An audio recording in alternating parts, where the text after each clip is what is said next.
21일 기도회가 벌써 9일차를 맞았습니다. 시간이 참 빨리 지나가는 것을 느끼는데요. 이제 9일차 되는 오늘도 위기를 만난 이 시대와 또 우리 나라를 위하여 어떻게 기도하고 준비해야 되는지를 영감을 많이 주시는 시간이 되도록 하나님이 인도해 주실 줄로 믿습니다. 우리 잠깐 기도하고 이제 말씀을 나누도록 하겠습니다. 하나님 아버지, 손살같이 지나가는 이 세월 앞에 하나님, 저희들이 허송세월하지 아니하고 무엇을 바라보고 무엇을 준비하며 어떤 은혜를 구해야 될지를 돌아보는 마음 주신 거 감사합니다.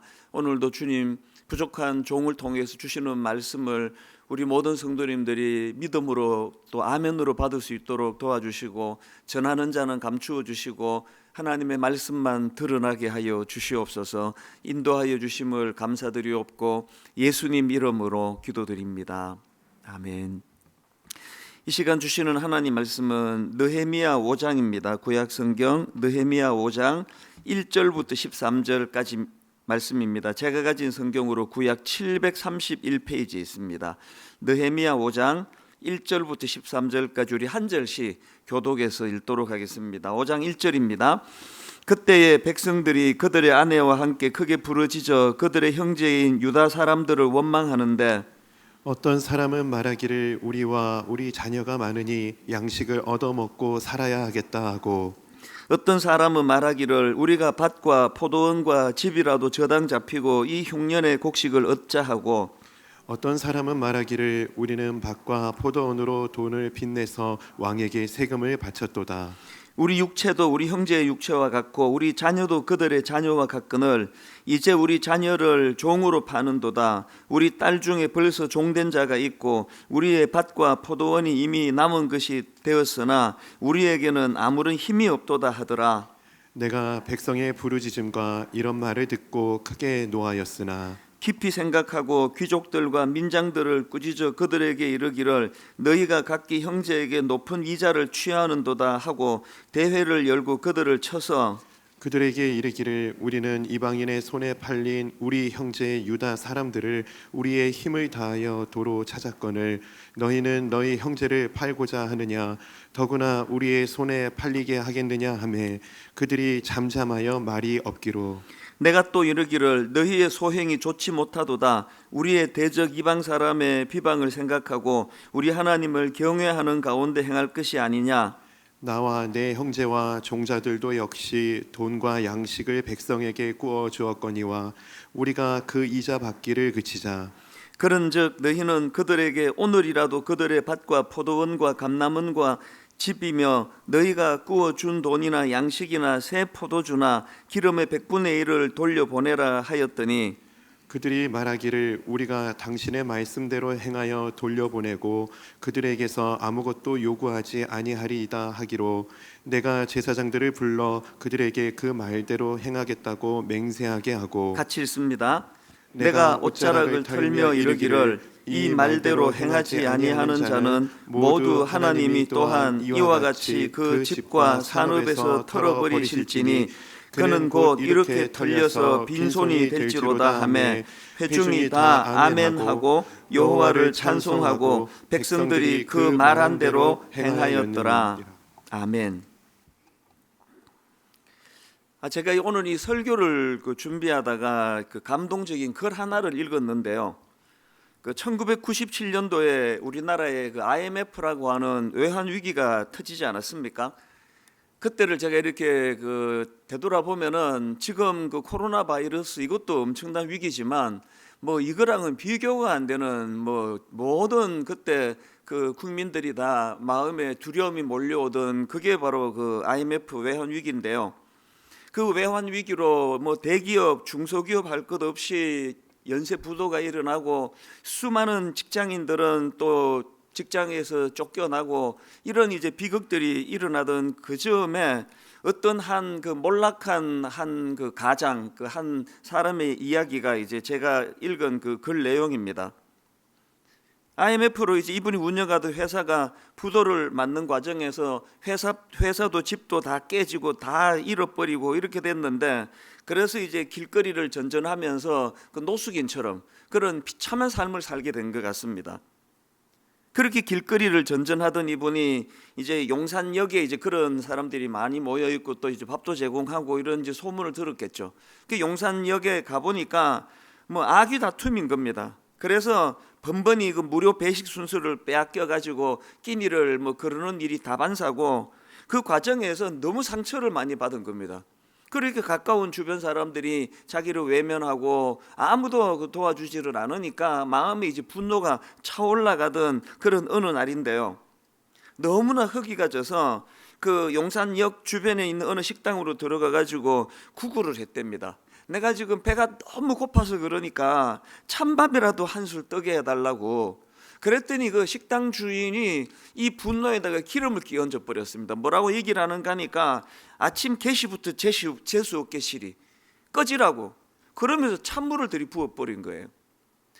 이것들이 이제 이 마음에 그 이런 일들을 여러 번 당하면서 이제 분노를 가져와서 이 개 같은 세상 내 다 불질러 죽여버리고 나도 죽을 것이라고, 그렇게 격분해가지고 그 상가 주변을 불바다로 만들어야 되겠다고 마음을 먹고 석유, 신나 이런 걸 구하려고 이제 두리번거리고 있다가 허름한 국수집 하나가 눈에 들어온 겁니다. 뭐 워낙 이제 굶주려 배가 고픈 상태니까 그 국수집이 이제 이 김이 모락모락 나는 그 집을 보고는 무작정 뛰쳐 들어갔습니다. 안 주면은 주인 목을 졸라서라도 내 빼앗아 먹어야 되겠다, 그런 마음으로 가서 이제 국수 한 그릇을 이제 시켰는데, 아무 말 없이 그 식당 주인이 듬뿍 담은 국수 한 그릇을 내미는 겁니다. 개걸스럽게 그것을 먹어치우고 그리고 한 그릇을 더 청하니까 아까보다 더 많이 담아서 이제 내주는 겁니다. 그렇게 실컷 먹고 나니까 이제는 이제 돈이 없잖아요. 그래서 이제 눈치를 보다가 문을 열고 도망을 가는데, 이제 막 식당을 가로질러서 도망을 가는데 당연히 식당 주인이 따라 나오더니 그 아주머니가 막 소리를 지르는 겁니다.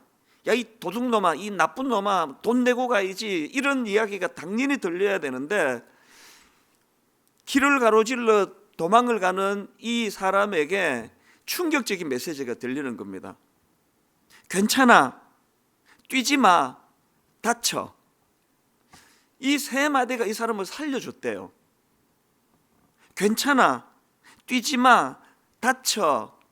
그 주인 아주머니 그 음성을 이분이 뭐로 착각했느냐, 자기 엄마 목소리로 들리는 거예요. 엄마 목소리. 그래서 도망가다가 뒤를 돌아보니까 그 아주머니가, 그 식당 아주머니가 도로변까지 나와가지고 안쓰럽게 자기를 바라보면서 손을 흔들면서 괜찮아, 뛰지 마, 다쳐.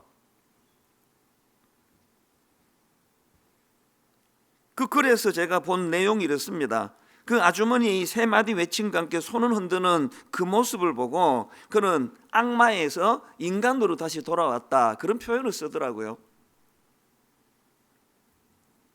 너무 드라마틱해가지고 이게 실제로 이게 있은 일인가? 이게 만든 이야기인가? 그런 생각이 들 정도로 꼭 무슨 심파극 같은 이야기인데요, 저는 어제 이 말씀을 준비하면서 이 짧은 글이 설교 준비하는 저를 위해서 하나님이 주신 선물같이 느껴졌습니다. 왜냐하니까 오늘 본문의 구도가 딱 이 구도거든요.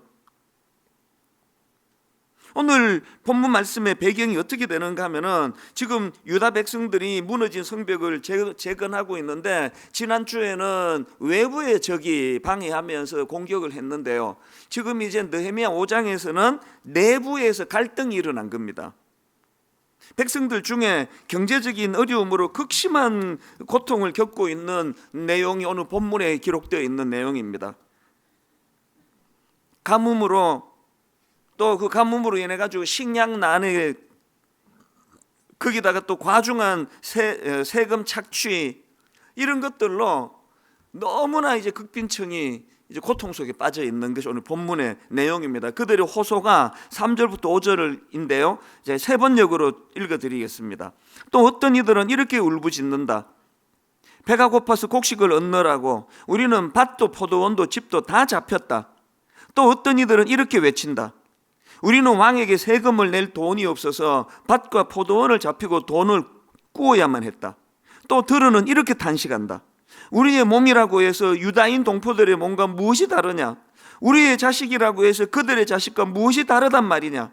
그런데도 우리가 아들, 딸을 종으로 팔아야 하다니. 우리 딸 가운데는 벌써 노예가 된 아이들도 있는데 밭과 포도원이 다 남의 것이 되어서 우리는 어떻게 손을 쓸 수도 없다. 이 어떤 상황인지 아시겠죠? IMF를 만나가지고 하루아침에 몰락했던 조금 전에 말씀드렸던 그분 케이스랑은 비교가 안 될 만큼의 어려운 상황이 지금 오늘 본문에서 벌어지고 있는 상황 아닙니까?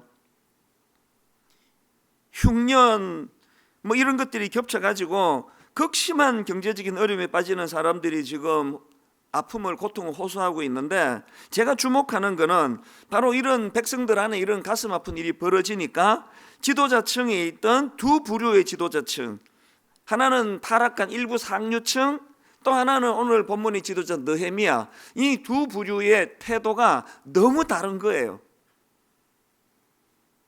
먼저 타락한 일부 상류층의 모습을 7절 하반절에 보면 나옵니다. 너희가 각기 형제에게 높은 이자를 취하는도다 하고 대회를 열고 그들을 쳐서 그들에게 이르기를 우리는 이방인의 손에 팔린 우리 형제 유다 사람들을 우리의 힘을 다하여 도로 찾았거늘 너희는 너희 형제를 팔고자 하느냐? 더구나 우리의 손에 팔리게 하겠느냐 하며, 이게 지금 어떤 상황인지 아시겠죠? 극심한 고통 속에 있는 자기 동족의 고통을 빌미로 자기들의 부를 취하는 재료로 이걸 쓰고 있다는 겁니다. 착취하는 도구로. 오늘 교재에도 보면은 이 부분을 묘사하는 대목이 이렇게 나와 있습니다. 먹고 살 걱정이 없었던 귀족들과 관리들은 욕심 차리기에 바빴습니다. 생활이 어려운 사람들에게 높은 이자를 받고 돈을 빌려주고 돈이 없어 종으로 팔린 자들의 자녀를 다시 이방인에게 팔기까지 했습니다. 이게 일부 타락한 부유층 그리고 또 지도층에 있는 사람들의 모습인데요, 여기에 반해서 또 다른 지도자였던 느헤미야의 모습은 너무나 다른 겁니다.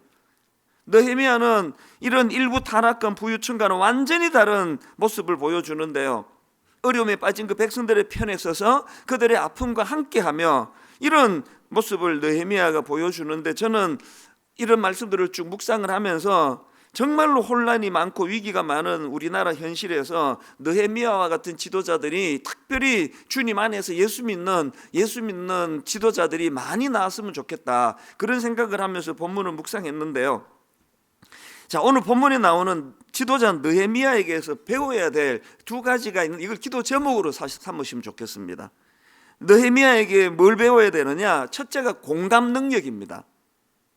느헤미야 5장에서 발견되는 느헤미야의 모습에서 특이한 것은 바로 앞에 4장에서 그렇게 자기를 대적하는 자들이 무섭게 공격을 하고 조롱을 하고 하는데도 어떤 응수도 하지 않았던 게 느헤미야 아닙니까? 그런데 그렇게 외부의 적에 대해서 응수하지 않던 느헤미야지만 5장에서 자기 동족의 고통을 빌미삼아 부를 축적하는 그 사람들에 대하여는 엄청나게 지금 격분하는 걸, 격노하는 느헤미야의 모습을 볼 수 있습니다. 6절과 7절 또 세 번 얘기입니다. 그들의 울부짖음과 탄식을 듣고 보니 나 또한 치밀어 오르는 분노를 참을 수가 없었다. 나는 그들이 울부짖는 내용을 신중하게 살핀 다음에 귀족들과 관리들에게 어찌하여 같은 결의끼리 돈놀이를 하느냐고 호되게 나무랐다. 많은 생각을 하게 하는 대목입니다.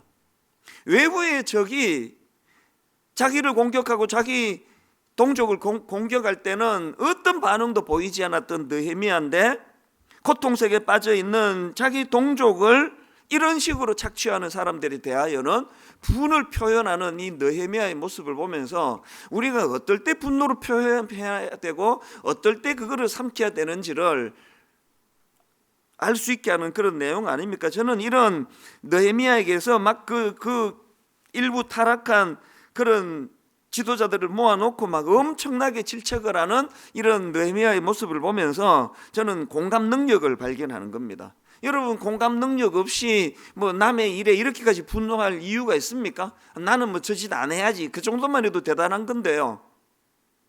제가 맨 서두에 인용했던 그 식당 아주머니, 그분이 국수 두 그릇이나 먹고는 도망가는 그 사람에 대하여 그냥 뭐 상대하지 안 해주는 것만 해도 그 대단한 건데 거기다 대고 괜찮아, 뛰지 마, 다쳐 이렇게 소리를 칠 수 있다는 거는 그 어려움에 빠져가지고 국수값 한 그릇 두 그릇 값도 내지 못하는 그 사람에 대한 애틋함을 공감하기 때문 아닙니까? 그 왜 그 아주머니 소리가 엄마 소리처럼 들렸을까요? 엄마의 심정으로 외쳤기 때문이거든요. 이게 공감 능력입니다. 저는 오늘 본문에 나와 있는 이 느헤미야의 약자들에 대한 공감하는 모습을 보면서 예수님을 저는 그리는 거예요. 예수님이 발견이 되는 겁니다. 여러분이 잘 아시는 요한복음 11장에 보면은 이제 나사로가 병들어 죽은 상황에서 예수님이 나사로를 살려주시겠다고 하시는 내용이 그 요한복음 11장에 나오지 않습니까? 저는 그 죽은 나사로를 살려주시는 예수님의 모습도 너무나 감동이지만 진짜 감동이 되는 포인트가 하나 더 있습니다. 오빠를 사별하고 절망하며 눈물 흘리는 그 한 여인의 눈물을 공감 능력으로 바라봐주는 주님의 모습이에요. 그게 요한복음 11장 35절에 나오는데 33절부터 보십시오. 예수께서 그가 우는 것과 또 함께 온 유대인들이 우는 것을 보시고 심령의 비통이 여기시고 불쌍히 여기사 이르시되 그를 어디 두었느냐 이르되 주여 와서 보옵소서 하니 예수께서 눈물을 흘리시더라. 이 장면이 이게 여러분 이게 너무 익숙해가지고 그런데요, 여러분 눈물을 흘리시는 신 어떤 세상의 종교에서 보기 어려운 거 아닙니까? 눈물을 흘리시는 하나님. 저는요 주님이 당신의 능력을 가지고 그까지 내 살려주시면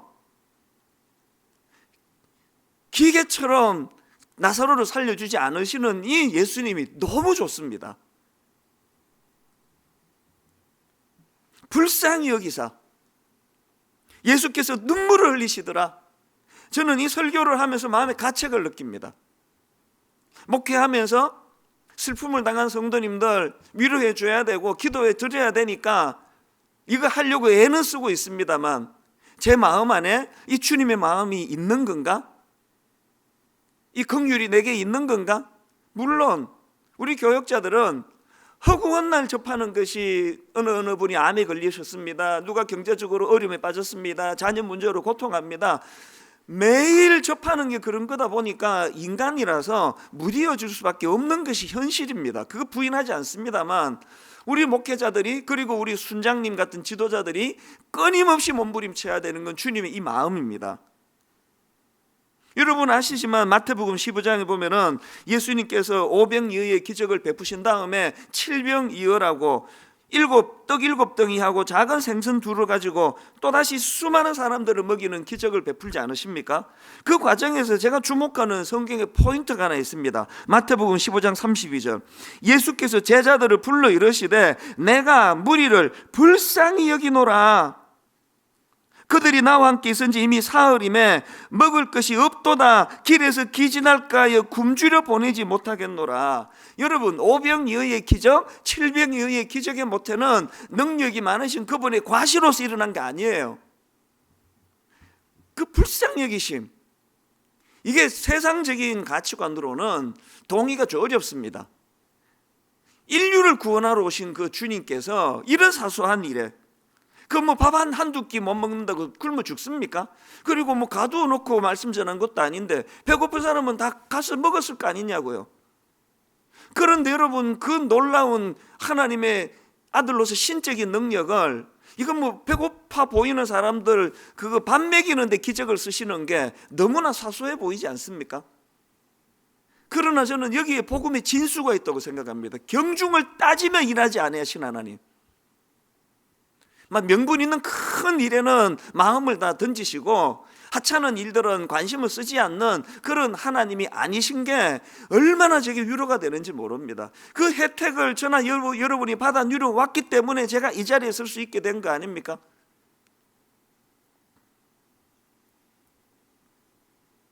오늘 교재에 나오는 이 적용 부분 한번 들어보십시오. 큰 비전을 향하여 달려가다 보면 내 주위에 작은 신음과 어려움에 귀 기울이지 못할 때가 있습니다. 이 작은을 내가 강조해서 끼워 넣었습니다.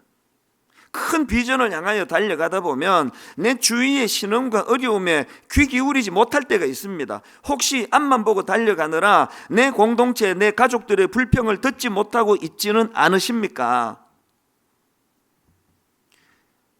여러분, 지금 느헤미야를 한 표본으로 말씀을 살펴본다고 해서 느헤미야가 주인공이라 생각하시면 여러분은 큰 오산을 하고 계십니다. 느헤미야는 오실 메시아 예수 그리스도에 대한 예표예요. 오늘 우리가 주목해야 되는 건 느헤미야가 아니고 그 그림자 같은 느헤미야를 통하여 몸통 되시는 예수 그리스도를 볼 수 있어야 돼요. 그 예수 그리스도가 공감 능력으로 우리를 대해 주셨기 때문에 우리의 허물을 탓하지 않으시는 거 아닙니까? 그 공감 능력이 없으신 주님이 내가 섬기는 하나님이시라면 저는 벌써 12번도 더 쫓겨났을 거예요. 오늘 우리가 회복해야 되는 것, 예수 그리스도의 공감 능력이라고 생각합니다. 주님의 공감 능력으로부터 그분에 가시 수많은 기적이 탄생이 되는 거고, 그 주님의 공감 능력이 죄인들을 향하신 공감 능력이 있었기 때문에 지난주에 살펴본 회개의 세례라고 하는 세례 요한의 세례를 받으시는 능력, 이런 것들이 다 거기서 나오는 거 아닙니까? 오늘 하루 내게는 주님 닮으니 공감 능력이 있는가? 이거를 점검하고 돌아보는 하루가 됐으면 좋겠습니다. 그런가 하면 두 번째로 지도자 느헤미야에게서 배워야 될 게 하나 더 있는데요, 함께 책임지려는 마음입니다.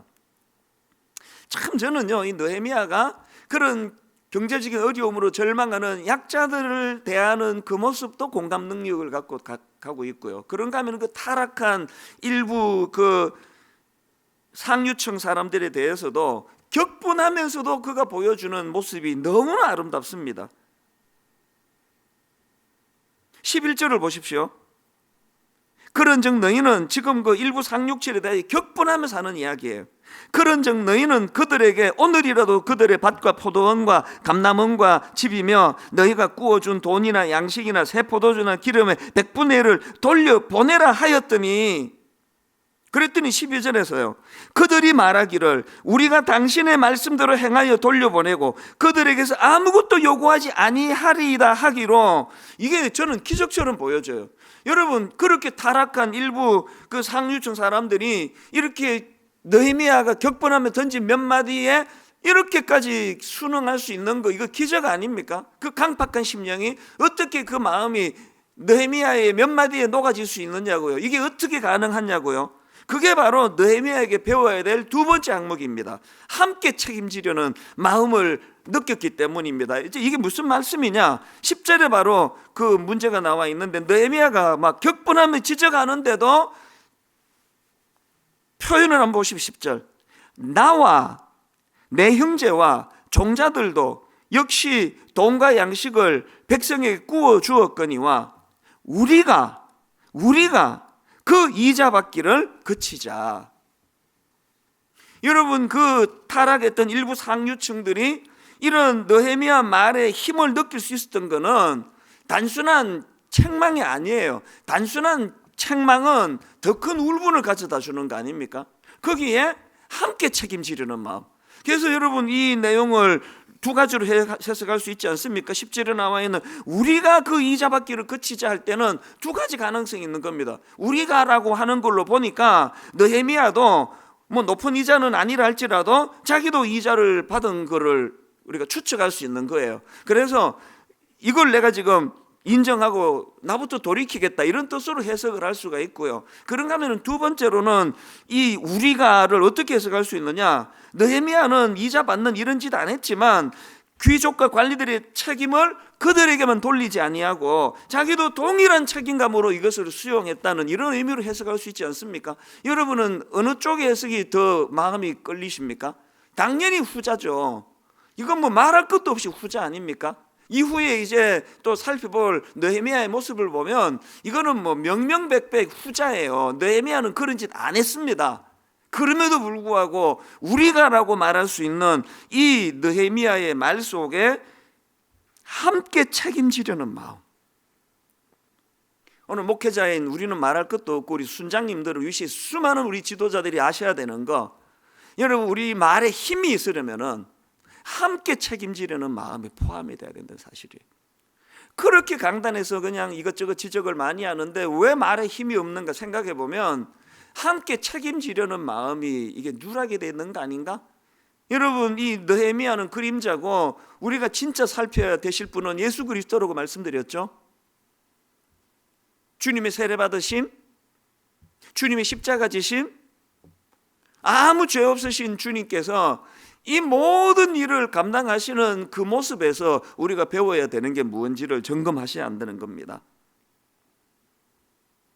오늘 결론을 맺으면서 다시 한번 제가 상기시키고 싶은 포인트가 하나 있습니다. 지금 느헤미야의 이 두 가지 태도가 너무나 혼란스러운 이 시대의 대안이라고 생각하는데요. 여러분, 앞에 말씀드렸지 않습니까? 성벽을 재건중인 유다 백성들에게 안팎의 위기가 왔지 않습니까? 4장에서 외부의 적들 산발락과 도비아를 위시한 외부의 적들의 공격이 있고, 그런가 하면 오늘 느헤미야 5장에서 경제적인 어려움으로 극심한 고통을 겪고 있는 유다 백성들하고 또 그것을 악용하는 그 귀족들 간의 갈등의 문제, 이 안팎의 문제가 지금 4장 5장에서 다루어지는데, 여러분 모두가 다 아시겠지만 바깥에서 공격은 그거 별로 위기 아닙니다. 항상 위기는 안에서부터 시작되거든요. 그런데 5장에서 저는 느헤미야가 이런 너무나 위기를 맞은 이 상황에서 지도자의 모습을 보여주면서 이거를 수습해 나가는 이 모습을 보면서 정말 우리 한국 기독교가 회복해야 될 게 이거라고 생각을 합니다. 어떤 경우라도 공감 능력을 가지고 어떤 경우라도 함께 책임을 지려는. 그래서 주일날 제가 그 신천지만 비난하지 말자고 한 거는 신천지가 아무 잘못이 없다는 이야기를 하는 게 아닙니다. 너무나 큰 혼란을 야기한, 이건 어떻게 감당할 수 없는 그런 죄를 저지른 그들이지만 그런 토양을 만든 게 우리 기성교회가 아닌가. 함께 책임지려는 마음을 가지고 우리 자신들을 돌이키고 회개하며 그렇게 하나님 앞에 나아갈 때에 하나님은 수많은 신천지에 잘못 빠져 있는 분들이 다시 진리를 깨닫고 주님 앞으로 돌아오는 부흥의 역사가 일어날 줄로 믿습니다. 이 두 가지를 기억하시면서 오늘 주님 앞에 너무나 피난이 난무하는 이 시대에 하나님, 우리는 그 마음을 절제하고 다스리면서 지도자 느헤미야가 보여준 그 길을 따라갈 수 있게 하여 주시옵소서. 오늘 이 제목을 가지고 하나님 앞에 기도하는 그런 귀하고 복된 하루가 되시기를 주님 이름으로 축원합니다. 이 시간 말씀 기억하며 찬송가 259장 함께 찬양하길 원하는데요.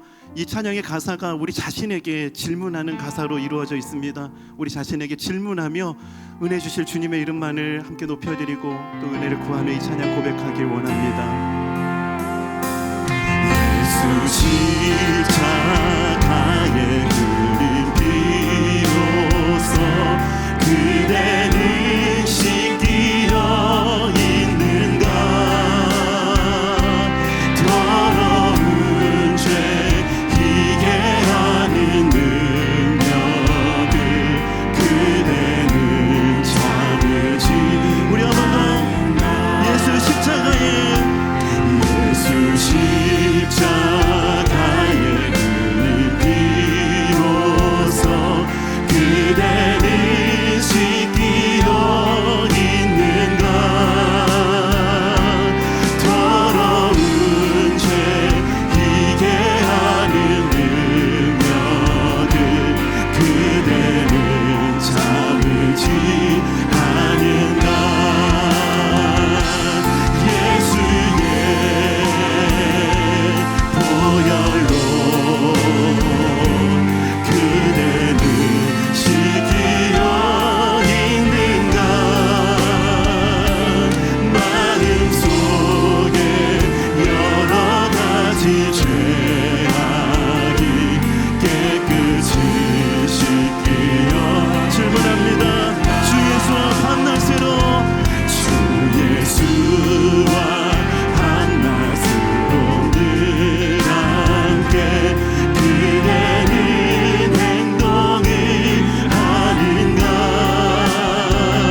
목소리 높여 우리 함께 고백합시다. 주님 예수 다시 올 때, 주님 예수 다시 올 때 그대는 영접한 예언이 있는가. 그대 몸은 거룩하고 천국에 들어갈 준비가 됐는가. 예수의 보혈로 그대는 씻기어 있는가. 마음속에 여러 가지 죄악이. 이 시간 말씀을 기억하며 우리 자신에게 질문합시다. 예수의 보혈로, 예수의 보혈로 그대는 씻기어 있는가. 마음속에 여러 가지 죄악이 깨끗이. 우리 자신에게 질문하며 마음속에 여러 가지 죄악이, 마음속에 여러 가지 죄악이 깨끗이. 우리 다시 한 번 더. 마음속에 여러 가지 죄악이, 마음속에 여러 가지 죄악이 깨끗이 씻기어 있는가. 이 시간 주신 말씀 기억하며 말씀의 빛으로 우리를 비추어 주시옵소서. 회개의 영을 허락하여 주시옵소서. 말씀 기억하며 은혜를 구하며 합심해서 함께 기도하며 나아가시겠습니다.